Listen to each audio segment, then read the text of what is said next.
Saya ada satu soalan untuk abang. Jalur gemilang kita ada berapa warna? Jalur gemilang ada 4 color. Warna apa tu? Warna merah, kuning, biru, putih. Betul. Terima kasih bang. Terima kasih. Okay, saya nak tanya soalan, bilakah tarikh kemerdekaan Malaysia? 31 Ogos 1957. Okey, betul. Terima kasih.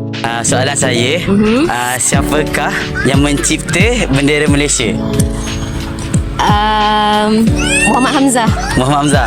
Akak yakin dengan soalan? Ya, yakin. Yakin Okey. Jawapan dia tepat sekali. Okey, tahniah Kak. Okey, betul negara ada berapa? Ada 5. Boleh awak sebutkan tak?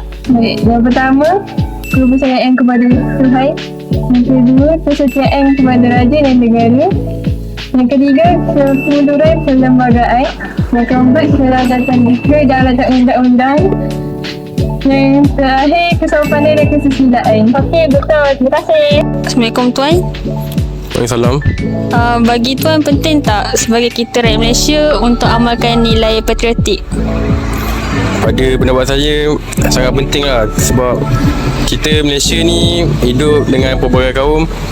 So apabila kita meninggalkan sikap tersebut, kita dapat menyatukan padu semangat patriotik dalam individu masing-masing, tidak mengira bangsa dan agama. Okey, itu saja. Terima kasih. Assalamualaikum Tuan. Boleh saya tahu apa pendapat Tuan? Adakah bendera Malaysia perlu dikibarkan dengan bangga pada hari kebangsaan?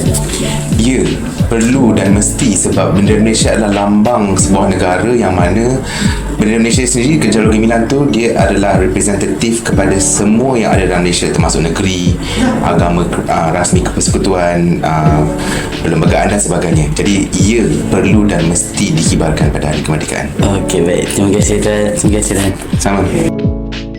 Saya nak tanya satu soalan. Adakah penting untuk kita menyambut hari kemerdekaan dan kita tahu tentang sejarah? Bagi pendapat saya, ia adalah satu perkara yang amat penting untuk kita mengetahui sejarah negara kita. Okey, baik. Terima kasih. Sama. Saya nak tanya awak satu soalan. Apakah nama lagu kebangsaan Malaysia? Okey, nama lagu kebangsaan untuk negara kita itu Malaysia ialah bernama Lagu Negaraku. Okey, baik. Terima kasih. Sama-sama. Saya nak tanya awak satu soalan. Okey. Siapakah tokoh ahli kemerdekaan yang awak kenal? Tokoh kemerdekaan ni yang saya tahu ramai. Tapi untuk kali ni saya nak tekankan ataupun kita highlight kan satu tokoh, iaitu Syekh Abdullah Fahim. Yang mana sumbangan Syekh Abdullah Fahim ni, beliau berperanan dalam menentukan tarikh kemerdekaan kita.